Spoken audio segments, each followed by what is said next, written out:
Hello guys, my self Himanshu Dhawan. आज जो मैं सिंपली आपको एक चीज़ बताने जा रहा हूँ, क्योंकि बहुत सारे पेशेंट्स आते हैं, हम उनकी बात सुनते हैं तो बहुतों की माइंड में ना एक अलग सी एक फिलॉसफी या जिसे मैं बोलूँ थ्योरी चल रही होती है।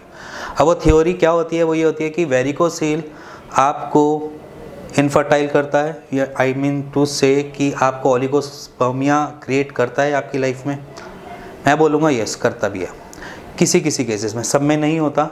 अगर मैं देखता हूँ 10 पेशेंट तो उसमें से तकरीबन 6 पेशेंट को हमेशा ही ऐसा होता है कि उसको ओलिगोस्पर्मिया मिल जाता है। अब ओलिगोस्पर्मिया बेसिकली रीज़न जो है वो वेरिकोसील इसलिए भी बन जाता है क्योंकि सबसे पहली चीज़ समझ लीजिए कि जो हमारी बॉडी में ब्लड जो चल रहा है ना, वो एक सर्टेन टेम्परेचर पर चल रहा है। वो क्या कौन से टेम्परेचर पर चल रहा है? 37.5 डिग्री सेल्सियस के नियर बाय, 38 डिग्री सेल्सियस के आसपास। बट जो हमारे टेस्टिकल्स का जो टेम्परेचर होता है वो 35 डिग्री सेल्सियस होता है। अब जो ये 2-2.5 डिग्री का डिफरेंस आ जाता है ना, ये आपके स्पर्म काउंट पे फ़र्क कर देता है, या उसकी मॉर्फोलॉजी ख़राब कर सकता है, या उसकी मोटिलिटी ख़राब कर सकता है। अब वो कैसे करता है? देखो, सिंपल सी बात है, हर एक सर्टेन किसी भी हमारी बॉडी में कुछ भी पार्ट है उसको एक टेम्परेचर की नीड होती है। जैसे हम कहते हैं फीवर आ जाना, बुखार आ जाना। बुखार किस लिए आता है? क्योंकि बॉडी में इन्फेक्शन होता है, इस वजह से उसको मारने के लिए बॉडी अपना टेम्परेचर बढ़ा लेती है।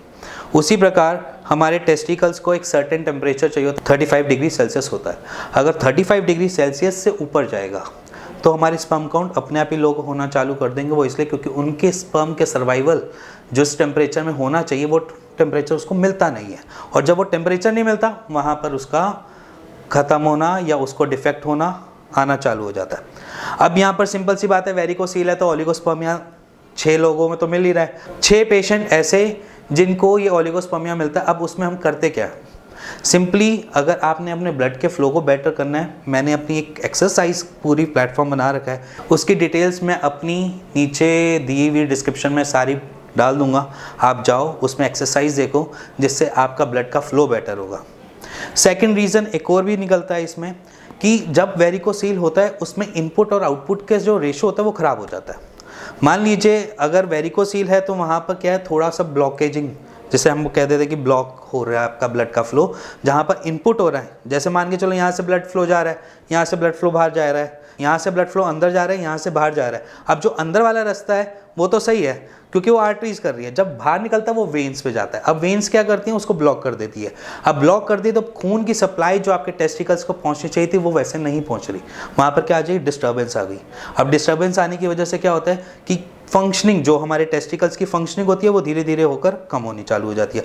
अब टेस्टिस की फंक्शनिंग कम हो जाएगी तो उसमें क्या होता है कि हमारा टेस्टोस्टेरोन हार्मोन, देखते हैं ना हम अपनी रिपोर्ट्स में कि FSH लेवल बढ़ गए हैं, इसके साथ साथ हमारा टोटल टेस्टोस्टेरोन लेवल बिगड़ रहा है, उसका डिस्टर्बेंस देख रहे हैं। साथ ही साथ हमारे टेस्टिकल्स को क्या इशू आ गया? टेस्टिकल्स किसी किसी को लगता है श्रिंकेज आ गई, बट वो श्रिंकेज नहीं होती, वहाँ पर हम एट्रोफी वर्ड यूज़ करते हैं। एट्रोफी हो जाती है। एट्रोफी होने का मतलब ये कि आपकी खून की सप्लाई प्रॉपर नहीं पहुँच रही, जिसकी वजह से टेस्टिस को जो अपना वर्क करना चाहिए, जो उसको फूड मिलना चाहिए, जो उसको खाना मिलना चाहिए, वो उसको खाना नहीं मिलता। और खाना नहीं मिलने की वजह से उसको क्या दिक्कत आती है कि टेस्टिस अपना काम करना धीरे धीरे कम कर देते हैं। अब कुछ ऐसे पेशेंट्स भी आते हैं जहाँ पर हम देखें इको पैटर्न, एक रिपोर्ट्स में आता है कि वहाँ पर लिखा होता है हाइको इकोइक इको पैटर्न, ठीक है। उसमें क्या होता है? बेसिकली वहाँ पर पैचेस बनने चालू हो जाते हैं, टेस्टिस के ऊपर पैचेस बनने चालू हो जाते हैं। जब वो स्कैन करते हैं USG, उसमें लिखा आता है उस वहाँ पर पैचेस बनने जहाँ पर चालू हो गए। वो पैचेस होते क्या हैं?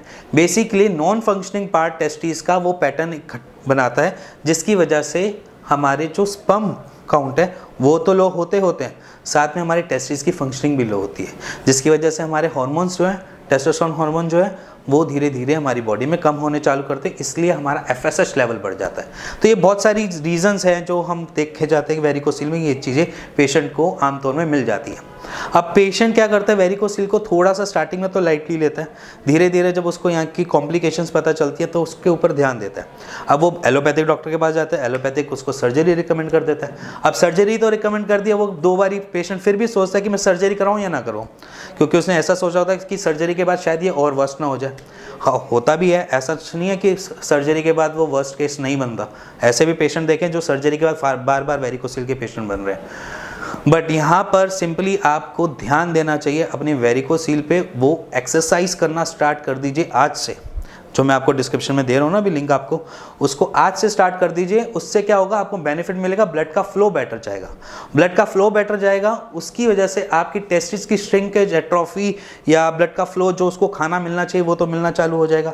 साथ बाई साइड इसके बाद क्या होता है कि हमारी वॉल्स जो है वो काम करती है हमारे खून को ठंडा करने का। जो अब नीचे ले जाते हैं ना ब्लड के फ्लो को, तो हमारे खून को ठंडा करती है।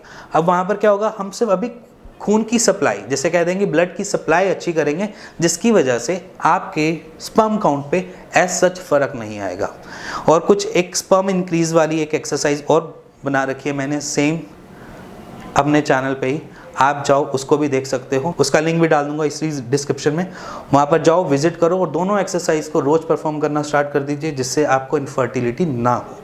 आपके माइंड में कुछ भी चलता है, इनफर्टिलिटी हो रही है या एरेक्टाइल डिसफंक्शन आप फेस कर रहे हैं कॉज ऑफ वेरिकोसील, और आपको बहुत अलग अलग थॉट प्रोसेस चल रहा है और उसके सॉल्यूशन आप किसी डॉक्टर के पास जाते हैं तो वो ढंग से दे नहीं पा रहा, तो आप नीचे दिए हुए नंबर पे हमें कॉल करें, अपनी रिपोर्ट्स को शेयर करें, व्हाट्सएप कीजिए, और उसके बाद मेरे डॉक्टर की टीम से आप बात कीजिए। क्या पता आपको राइट सॉल्यूशन मिल जाए, क्या पता आयुर्वेद आपको क्योर कर दे, क्या पता आपकी लाइफ पहले से बेटर हो जाए, आपको पेन ना हो, डिस्कम्फर्ट ना हो, और वेरिकोसील भी धीरे धीरे करके ठीक हो जाए।